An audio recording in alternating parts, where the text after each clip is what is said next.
이 시간 하나님께서 우리에게 주시는 말씀은 요한복음 1장 43절로 49절까지입니다. 제가 가진 신약 성경 144면에 있습니다. 요한복음 1장 43절로 49절까지의 말씀입니다. 다 찾으셨으면 제가 봉독해 드리겠습니다. 이튿날 예수께서 갈릴리로 나가려 하시다가 빌립을 만나 이르시되 나를 따르라 하시니 빌립은 안드레와 베드로와 한 동네 벳세다 사람이라. 빌립이 나다나엘을 찾아 이르되 모세가 율법에 기록하였고 여러 선지자가 기록한 그 일을 우리가 만났으니 요셉의 아들 나사렛 예수니라. 나다나엘이 이르되 나사렛에서 무슨 선한 것이 날 수 있느냐? 빌립이 이르되 와서 보라 하니라. 예수께서 나다나엘이 자기에게 오는 것을 보시고 그를 가리켜 이르시되 보라, 이는 참으로 이스라엘 사람이라. 그 속에 간사한 것이 없도다. 나다나엘이 이르되 어떻게 나를 아시나이까? 예수께서 대답하여 이르시되 빌립이 너를 부르기 전에 내가 무화과 나무 아래에 있을 때에 보았노라. 나다나엘이 대답하되 랍비여, 당신은 하나님의 아들이시요 당신은 이스라엘의 임금이로소이다. 아멘. 한번 따라하겠습니다. 담대하게 주의 복음을 전하겠습니다. 아멘. 작년에 이 본교단 총회에서 한국 교회 전도 실태를 조사한 적이 있습니다. 그 중에서 이제 목회자들이 생각하는 교회의 가장 큰 사명이 무엇인가 이렇게 조사를 해보았더니만 이 영혼 구원이라는 응답이 절반 이상 52%가 나왔고요. 그 다음이 하나님 나라의 구현, 또한 예배, 이런 순이었습니다. 그리고 다음으로 또 목회에서 가장 중요하게 여기는 것이 무엇이냐, 그 1순위가 무엇이냐 이렇게 조사를 해보았는데 담임 목회자 대다수는 이 예배를 꼽았고 그 다음에 전도, 또 지역사회 봉사, 교육 순이었습니다. 앞서 교회의 사명으로 영혼 구원이 압도적으로 꼽은 것과 비교하면은 전도가 중요하다고 꼽은 비율은 이에 크게 못 미치고 있는 것을 볼 수가 있습니다.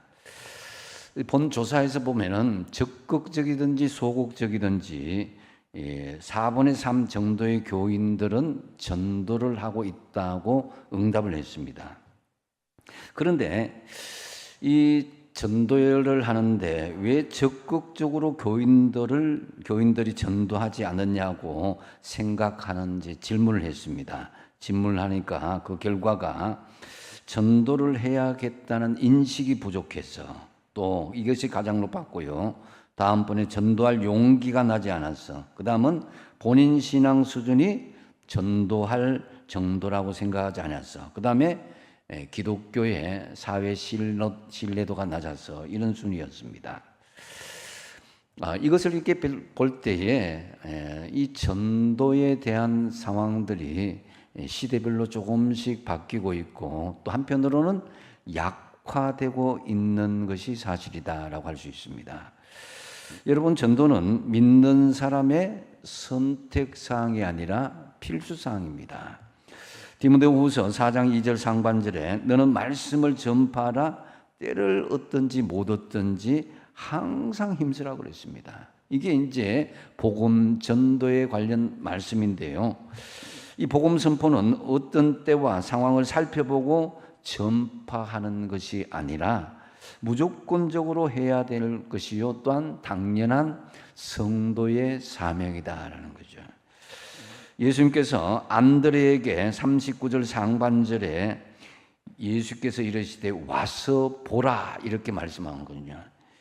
그래서 오라이라는 말씀인데, 이 말씀을 헬라어 원어로 보면 두 단어로 되어 있습니다. 엘코마이라고 해서 오다라는 명령어, 그 다음에 호라오라 해서 보다의 명령어로 해서 크멘시죠, 영어로 이야기하면. 다시 말씀드려서 오라, 그리고 보라 이 말씀인 것입니다. 한마디로 와 보라는 이 말씀인 것이죠. 예수님은 일일이 설명하지 않았습니다. 그냥 와서 보라는 것입니다. 이게 복음 전도의 중요한 선포할 말씀인 것이죠. 와서 보라는 것인데 이것이 초청 전도이고 초청 전도는 그냥 와서 보라는 것입니다. 한번 따라하겠습니다. 와서 보라. 와서 보세요. 이게입니다. 이게 이제 여러분들이 전도하는데 중요한 마음을 열고 선포해야 될 말씀인 것이죠. 이 빌립이 예수님을 찾아왔을 때 예수님께서 말씀하십니다. 43절에 이튿날 예수께서 갈릴리로 나가려 하시다가 빌립을 만나 이르시되 나를 따르라 그랬습니다. 예수님을 만난 빌립은 예수님께서 가시는 길을 따라감으로 복음을 받아들이게 되었는데요. 이에 빌립은 예수님처럼 또 복음을 전달하기 위해서 나다나엘을 초청하는데 예수님과 똑같이 복음을 선포합니다. 46절 하반절에 빌립이 이르되 와서 보라 하니라 그랬습니다. 와서 보라 그랬습니다. 그렇다면은 주님께서 와서 보라는 말씀에서 우리에게 주시는 이 말씀의 의미는 무엇이겠습니까? 먼저 가까운 사람부터 초청하라는 말씀입니다. 44절에 빌립은 안드레와 베드로와 한 동네 베세다 사람이다 이렇게 말씀합니다. 이 지도에 보면은 이 베세다에는 갈릴리 바닷가 어촌의 시골 지역이었습니다. 빨간 선을 보시면은 갈릴리 바다 그 위에 있죠. 이곳에 빌립과 안드레, 베드로와 가까운 이웃으로 지냈습니다. 빌립은 예수님의 복음을 받아들인 후에 가장 먼저 가까운 이웃인 안드레와 베드로를 초청했던 것입니다. 우리도 마찬가지입니다. 우리의 가까운 사람 중에 아직 교회에 출석하지 않는 분들 한번 떠올려 보십시오. 가족과 친지, 이웃과 직장 동료가 여러분 생각나실 것입니다. 그러면은 여러분 오늘 주보 간지에 나누어 드린 이 이런 양 찾기 작정서를 한번 꺼내 보십시오. 여러분 한번 꺼내 보십시오. 다 나눠 드렸습니다. 그리고 내가 전해야 할 5명을 한번 떠올려 보십시오. 떠올려 보시고 그걸 지금 한번 기록해 보십시오. 혹시 볼펜이 없거나 지금 당장 떠올리지 않다면 여러분 떠올리는 그 사람을 생각해 보십시오. 그래서 여러분 우리가 정말 전도할 대상자는 하나님께서 우리 주변의 삶에 가까운 데서부터 항상 붙여주셨어요. 그걸 이제 그 사람과 그냥 이 땅에서 잘 먹고 친하게 지내라고 하신 것은 아닙니다. 그래서 여러분 나중에 나가실 때 비치된 수고함에 제출해 주시기 바라고요. 오늘 제출하지 못한 분은 마음으로 기도하고 떠올려서 하나님 내가 그분을 초청하고 전도하겠습니다 라는 마음으로 꼭 기록하여서 제출해 주시기 부탁드립니다. 자, 이제 저를 다시 보시고요. 이제 여러분 5명을 다 한다면은 이따 광고 시간에 다시 한번 기회를 드리겠습니다. 전도에는 이 기본 ABC가 있습니다. 그것은 가까이, 멀리, 더 멀리 가는 이런 말입니다. 이 가까이는 가까운 곳에서부터 내 가족, 친지들 그런 사람들 말하고요. 또 멀리는 내 주변의 이웃 사람들, 친구나 학교 동창, 회사 동료들, 그리고 더 멀리는 먼 지방에 있는 사람들, 해외까지를 이야기합니다. 그래서 우리가 사도행전 1장 8절에 보면은 가까이, 멀리, 더 멀리의 모델을 잘 보여주고 있죠. 오직 너희에게 성령이 임하시면 너희가 권능을 받고 예루살렘, 이게 뭡니까? 가까이. 그 다음에 온 유대와 사마리아는 뭡니까? 멀리. 그 다음에 땅끝까지는 더 멀리 이르러 내 증인이 되리라 하시니라. 이 말씀인 것이죠. 그래서 가까이에서 멀리에 이르는 이것을 관계 전도다라고 말씀합니다. 오늘날 우리가 어떤 관계를 맺느냐에 따라서 전도는 결정된다라고 할 수 있습니다. 여러분 주변 사람과 연결된 사람들이 건강한 관계이냐 아니면은 불신의 관계이냐에 따라서 이미 이 전도는 결정된다라고 할 수 있는 것입니다. 전도는 우선 가장 가까운 가족 관계 전도가 있죠. 40절에 보면은 가족 관계 전도를 볼 수가 있는데요. 요한의 말을 듣고 예수를 따르는 두 사람 중에 하나는 시몬 베드로의 형제 안드레다 그랬습니다. 세례 요한의 말을 들은 안드레는 형인 베드로를 찾아가죠. 우리가 메시아를 만났다라고 형을 전도하게 됩니다. 그리고 형을 예수께로 인도하는데요. 나만 구원받고 가족 중에 누구라도 구원받지 못한다면 그처럼 안타까운 일은 없을 것입니다. 우리는 어떤 일이 있어도 가장 가까운 가족 관계를 잘 유지해서 그분들을 믿음으로 인도해야 되겠죠. 그 다음에 좀 더 멀리는 친구 관계 전도 이게 있습니다. 45절에 빌립이 나다나엘을 찾아 이르되 모세가 율법에 기록하였고 여러 선지자가 기록한 그 일을 우리가 만났으니 요셉의 아들 나사렛 예수이다 그랬습니다. 빌립은 예수님을 따르고 난 뒤에 곧바로 친구 나다나엘을 찾아가서 내가 메시아를 만났다고 나사렛 예수님이 메시아라고 그렇게 친구에게 관계 전도하는 것을 볼 수가 있습니다. 나다나엘은 빌립의 전도로 예수를 믿게 되었고 예수님을 하나님의 아들이라고 고백하고 나중에 12제자의 반열에 이르게 됐죠.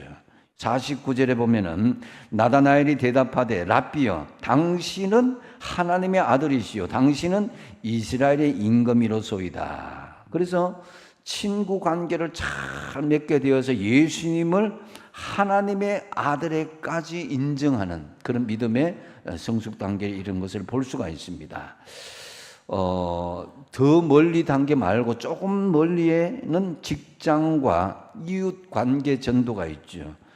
누가복음 5장 29절에 보면 레위가 예수를 위하여 자기 집에서 큰 잔치를 하니 세리와 다른 사람이 많이 앉아 있었다 그랬습니다. 이 마태가 직장 동료에게 예수님을 전하는 모습을 볼 수가 있는데요. 마태의 직업은 뭡니까? 세리입니다. 세리. 세관에 근무하는 공무원이었습니다. 이 마태를 레위라고도 불렀는데요. 마태가 예수님을 만난 후에 예수님을 위해서 자기 동료들인 세리들을 그 자리에 초청해서 잔치를 베풀었다라는 거죠. 이것이 직장 관계 전도다라고 할 수 있습니다. 그래서 그 사람들에게 식사를 대접하고 커피를 대접함으로써 그들에게 자연스럽게 식사의 자리에서 그들에게 관계 전도를 했던 것을 볼 수가 있습니다. 세무서 직원이었던 마태가 같은 동료인 세무서 직원들을 초청하여서 전도를 하게 되는 것입니다. 아는 사람들에게 직장 동료들 또 아니면 동호회 회원들이 있죠. 이처럼 학생은 학생에게 직장은 직장 동료에게 교사는 같은 교사에게 사업가는 사업가끼리 주부는 주부끼리 이렇게 전도하면 전도가 더 잘 될 수가 있다는 거죠. 왜 그렇습니까? 같은 위치에서 공감하는 부분이 많기 때문입니다. 말을 해도 서로 오갈 수 있는 대화의 소재가 많죠. 이것이 관계 전도의 중요한 원리인 것입니다. 또한 이웃과의 관계 전도가 있죠. 요한복음 4장 28절에서 30절에 보면은 이 사마리아 여인이 예수님을 만나고 물동이를 두고 동네 사람들에게 다 와서 보라 이는 그리스도가 아니냐, 예수님 메시아가 여기 오셨다라고 그들에게, 동네 사람들에게 알려주는 것을 볼 수가 있습니다. 이 수가성 여인은 평소에 이 얼굴을 마주하는 이웃을 소리지 않고 그 사람들을 떠올렸다는 거죠. 예수님을 제대로 만나고 나니까 내가 아는 이웃들, 이 사람들을 그냥 놔둬서는 안 되겠다. 이 사람들에게 예수 복음을 전해야겠다라는 것을 결단했다는 것이죠. 마태복음 9장 38절에 보면은 한번 같이 한번 읽어보겠습니다. 시작. 그러므로 추수하는 주인에게 청하여 추수할 일꾼들을 보내주소서 하라 하시니라. 아멘. 여러분, 한마디로 주님은 지금도 추수할 일꾼, 초청하는 사람이 많아지기를 기도하고 있는 것입니다. 그 초청할 일꾼이 누구겠습니까? 바로 우리 자신들, 여러분들입니다. 그러기에 우리는 구경꾼이 되어서는 안 된다. 이 복음에 있어서는 지금 우리 주변을 한번 살펴보십시오. 여러분의 가정과 일터, 이 주변을 살펴보시면은, 눈을 들어서 이웃과 지역, 우리 사회를 보시면은 여전히 하나님을 모르는, 복음의 진리 안에서 살지 못하는 사람들이 있다는 것을 볼 수가 있습니다. 그래서 어떤 사람들은 또 반발심을 가져요. 전도하라는 소리, 이런 소리 이제 그만 듣고 전도하라는 말 안 하는 교회 가고 싶다. 여러분, 전도하면은 짜증내고 부정적인 반응을 섞인 사람들이 있는데요.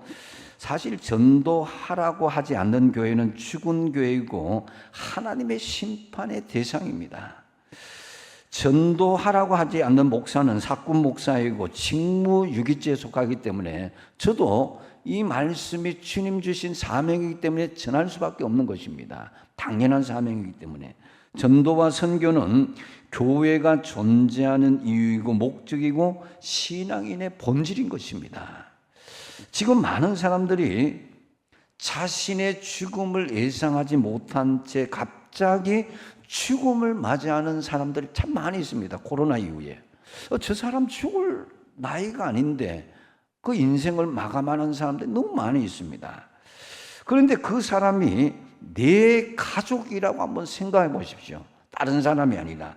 더군다나 예수를 믿지 않고 지옥에 갈 수밖에 없는 인생이라고 생각한다면 어떻게 우리가 그 사람을 그저 관망하며 구경꾼으로 쳐다볼 수가 있겠냐는 것입니다. 그래서 우리는 지금이라도 가족이나 친지, 이웃의 구원을 위해서 기도하고 강권적으로라도 하나님의 말씀을 전해야 되는 것은 당연한 것이다 라고 하십니다. 한번 따라하겠습니다. 내가 여기 있나이다. 나를 보내소서. 내가 초청하겠습니다. 아멘. 예, 여러분들이 한 영혼 구원하는 것, 이것이 구경꾼이 아니라 내가 주도자가 되어서 초청하는 사람이 되어야 된다는 거죠.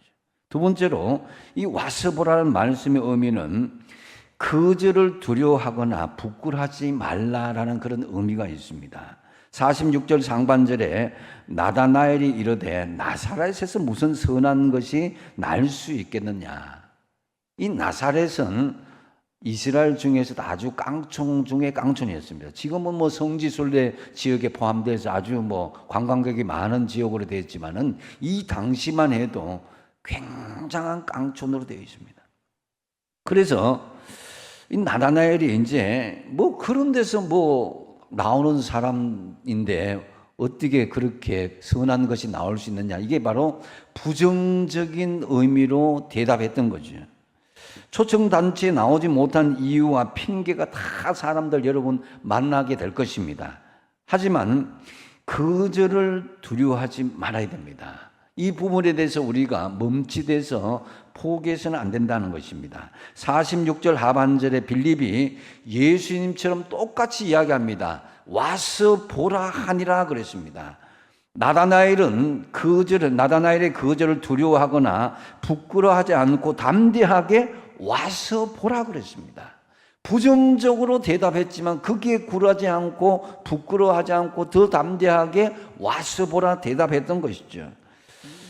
근데 우리도 이제 백문이 불여일견이라고 뭐 교회 가면 특별한 일이 있느냐, 예수 믿으면 뭐 좋은 일이 있느냐 이렇게 이야기하죠.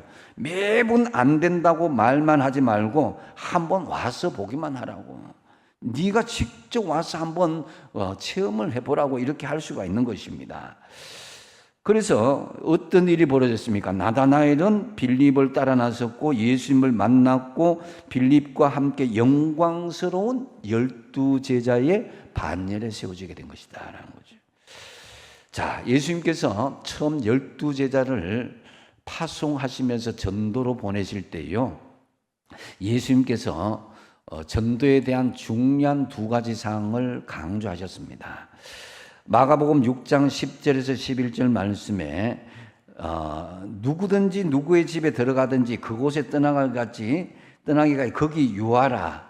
어느 곳에든지 너희를 영접하지 아니하고 너희 말을 듣지도 아니하거든. 거기서 나갈 때에 발 아래 먼지를 떨어버려 그들에게 증거로 삼으라. 이게 무슨 말이냐면은 10절에는 복음을 받아들이는 사람들의 집은 그 집에 복음의 거점으로 삼으란 것입니다. 이것은 바로 환영하는 사람은 거점으로 삼고 그들을 통해서 복음을 더 확장시켜 나가는 것이고, 11절 말씀에 보면은 그들이 영접하지 아니하고 말을 듣지 않는다, 받아들이지 않는 사람에 대해서는 구별을 분명히 하라는 것입니다. 거기에 다른 사람의 전할 그 복음의 시간들을 거기에 너무 허비하지 말라는 것이죠. 잘 분별하는 것입니다. 여기서 11절은 핍박이 올 수도 있다라는 것입니다. 여러분, 이 부분에 대해서 우리가 잘 분별하면서 우리가 실망하거나 좌절하지 말고 그 몇 사람의 거부나 반항하는 그런 자세에 대해서 우리가 위축되거나 두려워하거나 부끄러워하지 말아야 된다는 거죠. 계속 또 다른 사람들을 거점으로 삼고 계속 하나님의 복음을 전파할 수 있어야 된다는 거죠. 여러분 한번 생각해 보십시오. 지금 내가 이 자리에 복음을 믿는 믿음의 성도가 되기까지 얼마나 많은 사람들이 눈물로 기도했고 희생과 섬김의 시간들이 있었냐 하는 것을 한번 생각해 보십시오. 우리에게 복음을 전하기 위해서 포도 듣지 못했던 이국 땅에 와서 눈물로 기도하며 생명을 들이며 순교한 선교사들이 얼마나 많은지 모릅니다. 그분들의 피와 땀과 눈물로 오늘 우리가 하나님을 만나고 하나님의 자녀가 되지 않았습니까? 여러분 가운데서는 부모님의 눈물의 기도가 아니었다면 이 자리에 있을 수가 없는 분도 있을 것입니다. 예수님 믿는 것이 부끄럽고 교회 다니는 것이 부끄럽고 전도한 것이 부끄러운 일이라고 생각해서는 안 된다는 것입니다. 복음 진리를 전하기를 두려워하거나 부끄러워하지 마시기 바랍니다. 예수님께서 말씀하십니다. 마가복음 8장 38절에 같이 한번 읽어보겠습니다. 시작. 누구든지 이 엄난하고 죄 많은 세대에서 나와 내 말을 부끄러워하면 인자도 하나님의 영광으로 거룩한 천사들과 함께 올 때에 그 사람을 부끄러워하라. 우리 주님이 복음을 부끄러워하면 나도 너희들을 부끄러워하겠다는 것입니다. 또한 마태복음 10장 33절 또 한번 읽어볼까요? 시작. 누구든지 사람 앞에서 나를 부인하면 나도 하늘에 계신 내 아버지 앞에서 그를 부인하리라. 이 예수님께서 말씀하시는 성경 말씀인 거예요. 우리가 복음을 부끄러워하고 복음에 대해서 전하는 것을 두려워한다면 주님도 우리를 그렇게 하겠다는 것입니다. 그래서 거절을 두려워하거나 부끄러워하지 마시고 담대하게 여러분의 믿음은 그 한 생명, 한 영혼을 향해서 와서 보라고 담대하게 복음을 전하시기를 바랍니다. 그 다음 세 번째로 와서 보라고 할 때에 주님이 성령을 통해서 일하신다는 것입니다.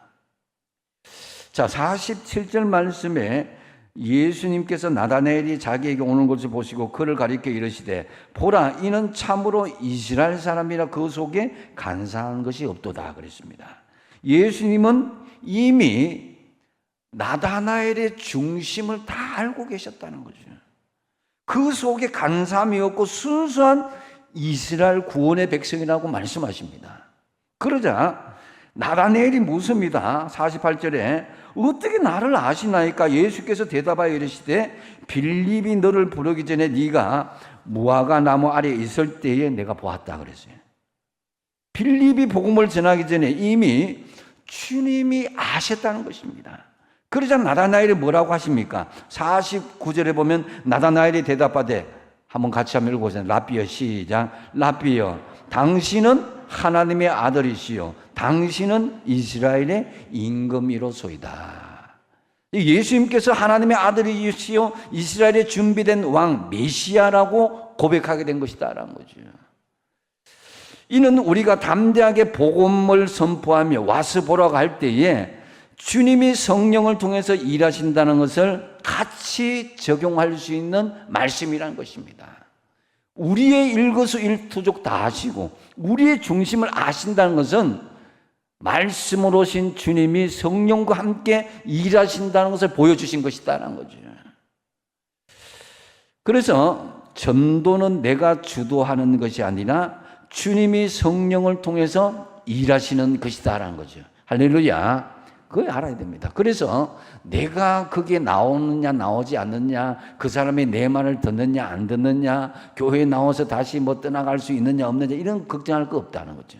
나는 다만 주님께서 주도하시는 성령의 이 전도 사역에 동참하고 쓰임 받을 뿐이다라는 거죠.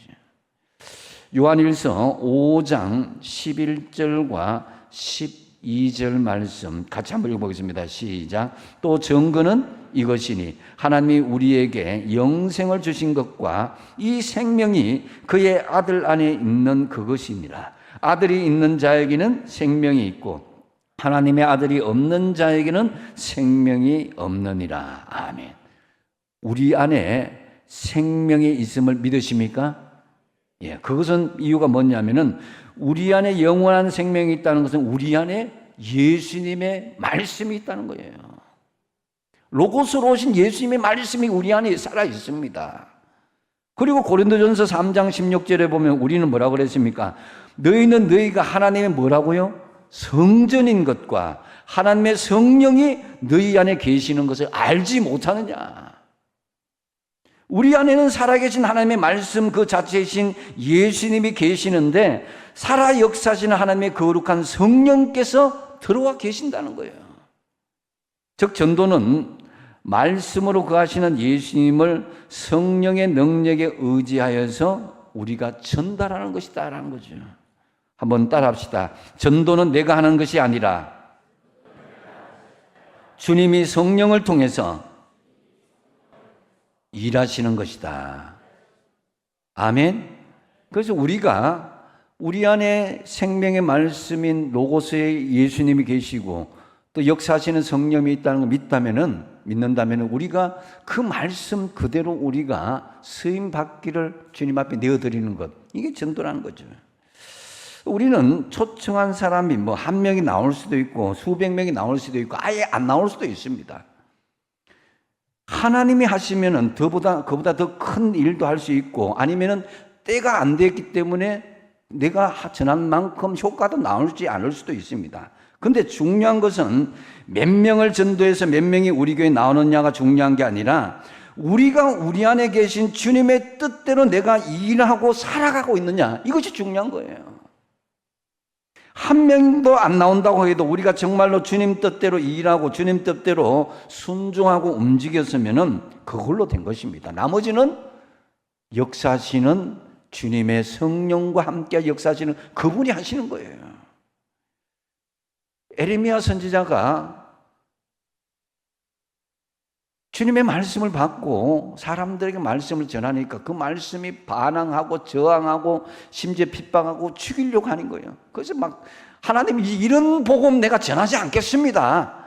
이렇게 하다가 어떻게 나중에 됐냐면은 에레미야서 20장 9절 다시 한번 읽어보겠습니다. 시작. 내가 다시는 여호와를 선포하지 아니하며 그의 이름으로 말하지 아니하리라면 나의 마음이 불붙는 것 같아서 골수에 사무치니 답답하여 견딜 수 없나이다. 아멘. 여러분, 에레미야가 너무 힘드니까 인간적으로 판단하니까 하나님 못하겠습니다, 내가 지금 할 짓도 아닙니다 하니까 하나님께서 그 마음에 성령으로 견디지 못하는 게 있는 거예요. 왜 그렇습니까? 전도는 에레미야가 하는 것이 아니라 주님이 성령을 통해서 일하시는 것이기 때문에, 자기가 주도하는 것이 아니라 주님이 성령을 통해서 주도적으로 일하시는데 네가 그것을 하겠다 못하겠다 결정할 사항은 아니라는 것입니다. 지금 우리 안에 예수님이 계십니다. 우리 안에 성령 하나님이 함께 하심을 믿으시기 바랍니다. 우리는 주님을 모시고 사는 사람인데, 그래서 우리는 주님을 전하지 않고는 견딜 수 없는 마음이 있어야 되는 거예요. 안타까워하는 마음이 있어야 되는 거예요. 그래서 주님이 가라고 하면 가고, 주님이 멈추라고 하면 멈추고, 주님이 하라고 하면 되는 거예요. 그렇지 않는다면은, 순종하지 않고 주님 말씀대로 살지 않고 복음을 전하지 않으면요, 내 마음이 답답하고 거북하고 부담스러워서 견딜 수 없는 마음이 온다는 겁니다. 그래서 혹시 우리 주님께서 강권적으로 우리에게 말씀하시는데 내가 그 앞에 말씀드린 것처럼 부끄러워하고 두려워하고 또 내 상황을 판단하니까 안 될 것 같으니까 그냥 방치하고 그런 것이 있다면은 여러분 믿음으로 결단하시기를 축복드립니다. 나는 할 수 없지만은, 다시 말씀드리지만 전도는 내가 하는 것이 아니라 주님이 성령을 통해서 하시는 것이다라는 거죠. 여러분, 우리 안에 성령님이 계시는 건요, 영적으로 무장되지 않은 사람들은요 다 어느 정도는 감을 잡고 있어요. 저 사람 예수 믿는구나, 저 사람 무슨 느낌이 난다, 이렇게 하는 거죠. 우리 안에 주님이 계신 것을 보도록 하는 것, 그게 와서 보라는 거예요. 우리가 물론 잘 먹고 잘 살고 뭐 성공하고 뭐 사람들 자랑할 만한 거 많기 때문에 와서 보라 이런 건 아니지만은요, 그보다 더 높은 차원이에요. 영적으로 그것을 초월해서 기쁨과 감사와 은혜로 살아가는 우리들을 와서 보라는 것입니다. 전도는 여러분, 그래서 해도 되고 안 해도 되는 그런 것이 아니라 전도는 꼭 해야 할 삶이기 때문에 사도 바울은 너무너무 부담을 느낍니다. 그래서 자기 자신이 작정하고 우리에게 선포한 말씀이 고린도전서 9장 16절 말씀인데요, 같이 한번 읽어보겠습니다. 시작. 내가 복음을 전할지라도 자랑할 것이 없으면 내가 부득불할 일임이라. 만일 복음을 전하지 않으면 내게 화가 있을 것이미로다. 아멘. 그 정도로 절박하게 내가 주의 복음을 전하지 않으면 주님께서 내게 진노하시고 화를 내리신다는 거예요. 에스겔서 3장과 에스겔서 33장에도 마찬가지로 하나님은 에스겔에게 내가 너희들에게 그들을 복음을 전하면, 네가 말씀을 전하면 핏값을 얘한테 묻게 앉혔지만은 네가 전하지 않으면 핏값을 너에게 물으리라고 그랬습니다. 여러분, 우리는 언젠간 주님 앞에 심판의 자리에 설 것인데 너에게 맡기신 그 영혼 네가 어떻게 했냐 물으실 때 우리는 그 영혼에 대한 책임지는 자세로 나아가야 될 것입니다. 나에게 가족과 이웃과 친지, 믿지 않는 그 직장 동료를 주셨다면은 그저 대화하고 즐겁게 살아가라고 준 거 아니에요. 최종적으로 그 영혼을 구원하라고 주신 것이다. 그 구원은 내가 하는 것이 아니라 주님이 성령을 통해서 일하신다라는 거죠. 그래서 전도는 내가 하는 것이 아니라 주님이 성령을 통해서 일하심을 믿고 담대하게 선포하시기 바랍니다. 이 말씀을 맺습니다. 와서 보라, 와 보라, 이 초대를 지금 우리에게 주님 맡기셨습니다. 주님께서 와서 보라는 이 말씀에서 우리에게 주신 의미가 뭡니까? 첫 번째 뭐예요? 가까운 사람부터 초청하라는 것입니다. 가족과 친구, 이웃, 직장 동료들, 이 사람들 구원하시기 위해서 먼저 관계를 잘 맺으시고 그 사람들을 초청하시라는 거죠. 두 번째 뭡니까? 전도하면서 거절을 두려워하거나 또 부끄러워하지 말라. 세 번째 뭐예요? 주님이 성령을 통해서 일하시는 것이 전도다. 내가 하는 것이 아니다라는 거죠. 다니엘서 12장 3절 한번 읽어보겠습니다. 시작. 지혜 있는 자는 궁창의 빛과 같이 빛날 것이요 많은 사람을 옳은 대로 돌아오게 한 자는 하늘의 별과 같이 영원토록 빛나리라. 참으로 우리 모두 담대하게 복음을 전하심으로 별과 같이 영원토록 빛나는 칭찬받는 성도들 다 되시기 바랍니다. 기도하겠습니다.